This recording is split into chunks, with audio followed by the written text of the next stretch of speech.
Khardah assembly ज़मनी इंतखाब 30 अक्टूबर को होने जा रहा है। आज खरदा ज़मनी इंतखाब के उम्मीदवार शोभनदीप चटर्जी ने बैरकपुर महकमा दफ्तर में नामजदगी कागजात दाखिल किया। भारी तादाद में तृणमूल हामियों ने जुलूस की शक्ल में दफ्तर के सामने नजर आए। शोभनदीप चटर्जी ने कहा कि नंदीग्राम में साजिश के तहत ममता को हराने के बाद जब ममता ने भवानीपुर से इंतखाब लड़ने की बात कही तो उस वक्त मैंने फैसला कर लिया कि भवानीपुर की जीती हुई सीट से इस्तीफा दे दूंगा और इस्तीफा देकर ममता को लड़ने दिया। भवानीपुर से ममता को जीताना जरूरी था। संगठन से ज्यादा पार्टी का निशान अहमियत रखता है। बगैर पार्टी निशान के एक फर्द की कोई अहमियत नहीं। जिस तरह खरदा के अवाम ने मरहूम काजल सिन्हा को अक्सरियत वोटों से कामयाब किया था, उम्मीद करता हूं हमें भी अवाम अक्सरियत वोटों से कामयाब करेंगे। सना medical hall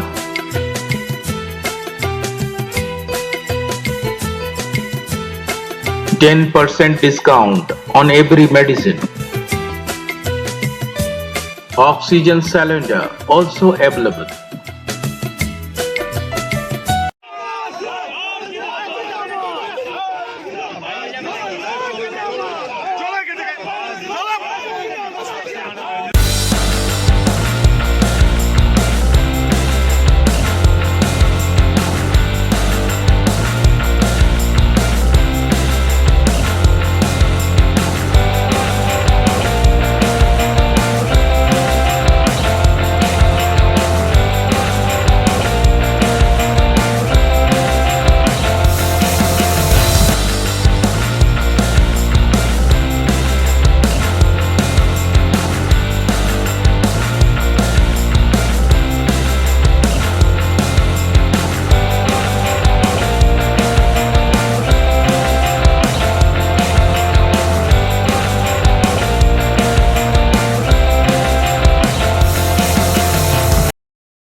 Shyama Medical Store. On medicine, 15% discount. 6% discount on food and OTC product. Up to 3 km. Home delivery free.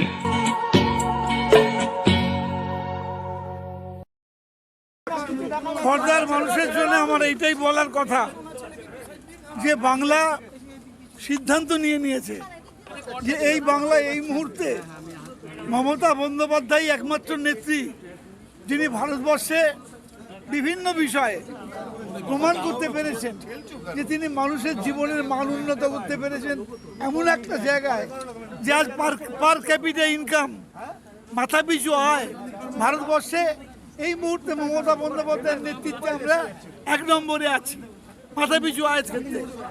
আমাদের রাজ্য জিডিপি গ্রোথের ক্ষেত্রে মমতা বন্দ্যোপাধ্যায়ের নেতৃত্বে আমাদের রাজ্য দ্বিতীয় স্থানে সারা ভারতবর্ষের মধ্যে। আমরা এই কথাই বলতে চাইছি যে খর্দার মানুষের কাছে যে আমি মমতা বন্দ্যোপাধ্যায়ের প্রার্থী। খর্দা একবার তৃণমূলকেই জিতিয়েছে, সাম্প্রতিককালে মমতা বন্দ্যোপাধ্যায়কেও বাংলার মানুষ আবার বিপুল ভোটে জিতিয়েছে। আমরা চাইব যে মমতার এই উন্নয়নকে যাতে আরও ত্বরান্বিত করতে পারা যায়, আরও গতিশীল করা যায়, তার জন্য আমি সচেষ্ট থাকব। খর্দার সার্বিক উন্নয়নের জন্য কাজ করব, তার জন্য মানুষের কাছে আশীর্বাদ চাই। প্রার্থী সম্পর্কে কি বলবেন? শিলভদ্র দত্ত প্রতিদ্বন্দ্বিতা করছেন না, জয় শাহকে প্রার্থী করা হয়েছে, কি বলবেন? সে 15 আগস্ট অ্যারেস্টও হয়েছে। আমি এই ব্যাপারে কিছু বলতে চাই না। পার্টির ক্যান্ডিডেট, আমরা একজন রাজনৈতিক দলের প্রার্থী হিসেবেই তাকে মনে করব এবং রাজনৈতিক দলের প্রার্থীর সঙ্গে যে পর্যায়ে লড়াই করা দরকার কোনো বাহুবল দেখিয়ে নয়, কাউকে প্রতিরোধ করে নয়। যে প্রচার করতে চাইবে, আমি এই 8টা ইলেকশনে জিতেছি, কোনোদিন জীবনে কাউকে আটকাইনি। সবাই প্রচার করেছে, সেখানে জিতেছি। এখানেও সব দলের প্রার্থী প্রচার করুক, আমার দলের কর্মীরা কাউকে কোথাও বাধা দেবে না। বিরুদ্ধে নির্বাচনের পরে সন্ত্রাস এবং গন্ডগোল চালানোর অভিযোগ হয়েছিল এবং বেশ কয়েকজন গ্রেপ্তারও হয়েছিলেন, এটা কি বলবেন? এটা প্রশাসন বুঝবে, মানুষ জানে, মানুষ জানে, মানুষ বিচার করবে। এই নিয়ে আমি কোনো মন্তব্য করব না। ব্যবধান তো মানুষ বিচার করবে। আমি মানুষের কাছে আশীর্বাদ চেয়েছি আর বলেছি যে আমি দায়বদ্ধ থাকবো খর্দার মানুষের প্রতি, আমি কাজ করব এবং আমাকে আপনারা পাবেন, প্রতিনিয়ত আমাকে আমরা পাবেন। খর্দা নিয়ে আপনার ভাবনা কি? প্রাথমিক দাবি কি উঠছে মানুষের? প্রাথমিক দাবি খর্দায় জল জমা একটা বিরাট সমস্যা, নালাগুলো পরিষ্কার হয় না, খাল পরিষ্কার হয় না, এটা বিরাট সমস্যা জল জমাটা। দ্বিতীয় সমস্যা হচ্ছে রাস্তাঘাট মেরামত, আর তৃতীয় সমস্যা ওভারব্রিজ। এটা মেজর সমস্যা, আমার মাথায় এগুলো আছে।